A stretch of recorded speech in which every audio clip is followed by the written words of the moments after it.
Capítulo 67. Lar doce lar. Punhos rápidos socavam pedras de concreto que eram lançados em sua direção. Assim que entravam em contato com seus punhos, pedra virava pó. Loaf treinava arduamente. Ele estava com faixas nas mãos, sem camisa e com shorts curto. Assim que terminou, Rémora jogou uma garrafa d'água na direção dele e ele a pegou sem olhar. Você tem treinado de maneira mais intensa nesses últimos dias. Disse Rémora com as mãos na cintura. Ela pegou uma toalha e limpou o rosto suado. Com um topper preto e shorts curto, ela também estava empenhada no treino, mas não como Loaf, que de fato parecia bem determinado. O torneio de guildas está se aproximando. Disse Loaf, não posso vacilar. Rémora deu de ombros e prendeu o cabelo.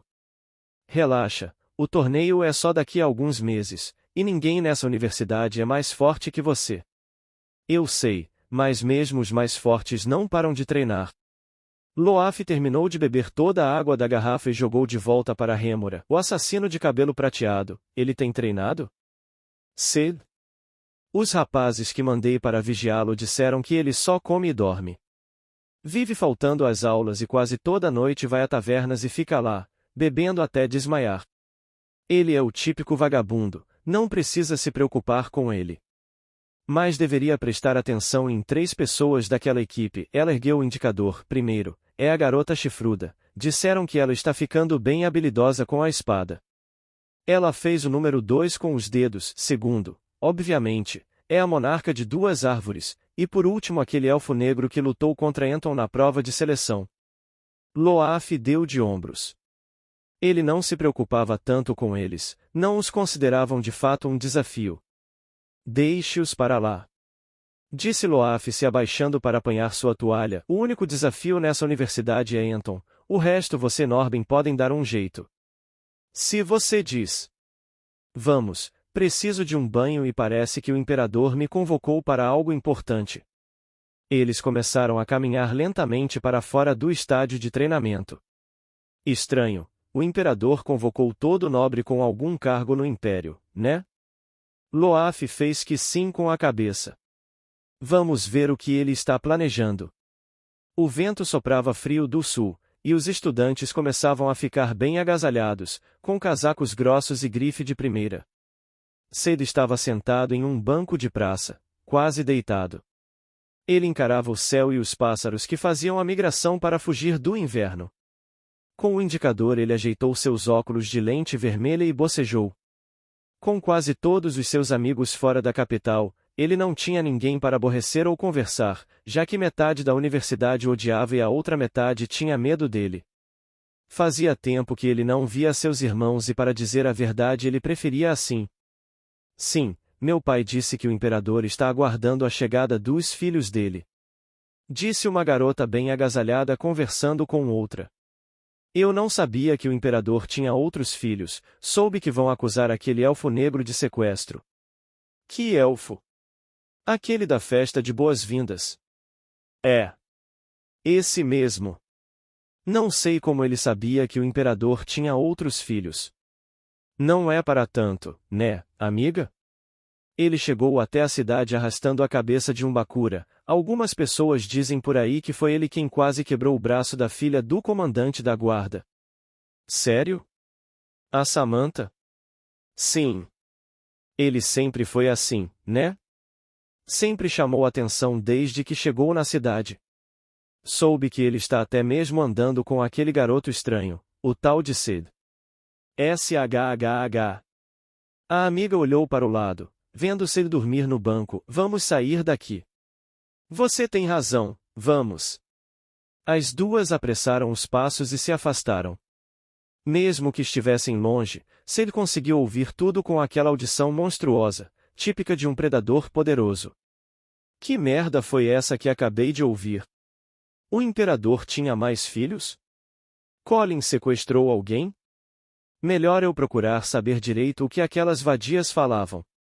Sid se ergueu e caminhou rapidamente em direção às 2 garotas que olharam para trás, vendo Sid usando uma espécie de blazer, calça e sapatos pretos, óculos vermelhos e uma blusa florida por debaixo do blazer. Assim que elas se viraram para a frente, viram Sid com as mãos nos bolsos estampando seu sorriso de caninos à mostra. Elas se assustaram, ficaram tão apavoradas que nem se mexeram. Olá, senhoritas, tudo bem com vocês? Elas franziram os lábios e fizeram que sim com a cabeça dando um passo para trás. Ouvi a conversa de vocês, poderiam me esclarecer sobre os filhos do imperador e sobre meu amigo Colin? Bem, acho que tudo bem. Ótimo. Sid passou os braços no ombro de cada uma e começou a caminhar com elas. Vamos começar com os filhos do imperador, que tal? Tá, bem. Parece que o imperador estava escondendo 2 gêmeos, e isso é tudo que eu sei. E sobre Colin?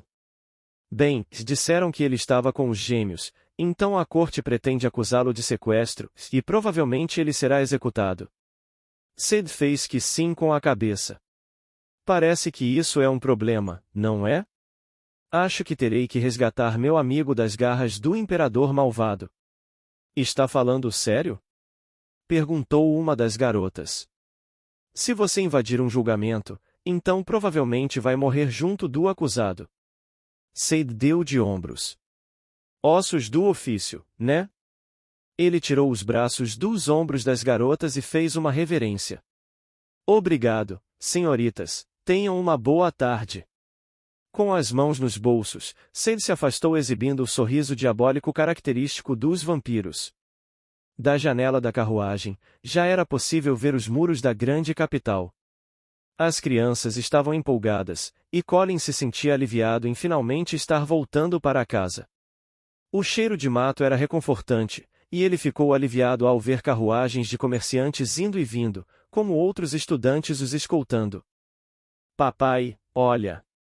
Bray apontou para o palácio do imperador que ficava ao longe. A gente pode ir lá, papai? Não sei, eu nunca entrei no palácio, mas deve ser bem grande. Deve ser o máximo brincar de esconde-esconde lá dentro. Disse Meg colocando a cabeça para fora da janela. Potter e os outros meninos olhavam com encanto as armaduras dos soldados, imaginando-os as trajando em um futuro próximo. Eles cruzaram os portões da grande capital, e as crianças ficaram vislumbradas com o número enorme de pessoas nas ruas. As estruturas eram enormes, feitas de pedra polida e algumas eram de madeira.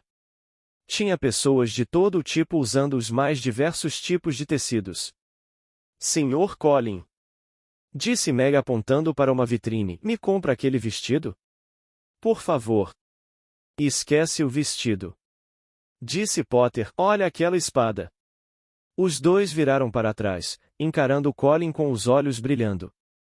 Ele suspirou e cruzou os braços. Esperem a gente chegar primeiro, então vocês me pedem presentes, pode ser? A gente vai ficar em um quarto como da última vez? Perguntou Potter, eu poderia ter tanto meu quarto próprio.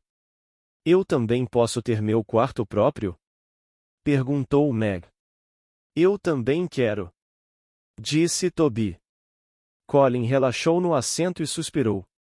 Ele estava começando a perceber que não seria nada fácil cuidar de crianças, ainda mais 6 delas. A carruagem continuou por mais alguns minutos, e as crianças não pararam de pedir para Colin comprar qualquer coisa que elas achassem chamativo. Entrando nas diligências do palácio para reportar a missão, Colin reparou nos arqueiros em volta do grande corredor. Tinha um número bem grande deles lá fora. A carruagem parou, e os soldados que os escoltavam começaram a descer um a um da carruagem. Assim que avistaram os gêmeos, os soldados fizeram uma reverência. Príncipe Luaus e Princesa Liena. Disse um soldado se ajoelhando, seu pai, o imperador, aguarda a vossa presença na sala do trono. Os dois já imaginavam o pior, era a primeira vez que o pai deles solicitavam sua presença em algum lugar. Eles encararam Lina, e ela fez que sim com a cabeça. Tá tudo bem, vocês no máximo levarão uma bronca. Disse Lina puxando um cavalo pelas rédeas. O Sr. Colin também foi convocado, certo? Perguntou o soldado encarando Colin. Sim.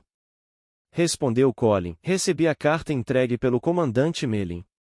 Certo. Ele olhou para Samantha. O senhor comandante pediu para a senhorita vir também. Samantha ergueu uma das sobrancelhas. Meu pai. O soldado fez que sim com a cabeça. Pode cuidar das crianças para mim? Perguntou Colin a Lina. Claro, acho que elas devem estar com fome, e a cozinha do palácio é sempre cheia de comida. Valeu. Sem problema, é o mínimo por cuidar dos meus irmãos. Colin se abaixou encarando as crianças. Escutem, tia Lina vai cuidar de vocês por enquanto, então a obedeçam. Aonde o senhor vai? Perguntou Meg. Resolver algumas coisas, não devo demorar. Quando eu voltar a gente compra algumas roupas para vocês, que tal? As crianças sorriram uma para as outras e fizeram que sim com a cabeça. Colin se ergueu e seguiu o soldado para dentro do palácio. Assim que ele entrou, viu um extenso corredor de pedra enfeitado com um longo tapete avermelhado. Tinham velas que iluminavam o corredor e soldados muito bem equipados em cada esquina. Eles faziam reverências assim que os gêmeos passavam por eles, e mantinham um olhar bem firme em Colin, quase um olhar de repulsa. Eles subiram uma escada circular e adentraram outro corredor com as mesmas descrições. Porém, logo à frente parecia ter um movimento de vários soldados e a luz que vinha de lá era bem intensa. Após percorrer todo o corredor, eles chegaram a um grande salão que funcionava como tribunal. Havia cadeiras localizadas mais acima. Tinha um palanque para o réu ficar e, frente ao réu, havia outro palanque localizado mais acima. O que significa isso? Perguntou Samantha. Sr. Colin será julgado pelo sequestro dos gêmeos. O quê? Perguntou Luaus. Isso é ridículo. Saímos do castelo por conta própria. Deve estar havendo algum engano. Disse Samantha visivelmente tensa. Colin não sequestrou ninguém. Quem decidirá isso serão os juízes, senhorita. O soldado apontou para o palanque do réu. Siga para lá, Sr. Colin, e não tente fazer nada estúpido. Era só o que me faltava. Em silêncio, Colin se moveu até o palanque. Sua consciência estava tranquila. Ele tinha certeza que era inocente, mas lentamente começava a ficar assustado. Recordou-se de Samantha dizer sobre a corrupção instaurada no Império. Mesmo que fosse inocente, a chance de ser considerado culpado era enorme. De repente, as trombetas tocaram, e a grande porta de madeira ornada se abriu.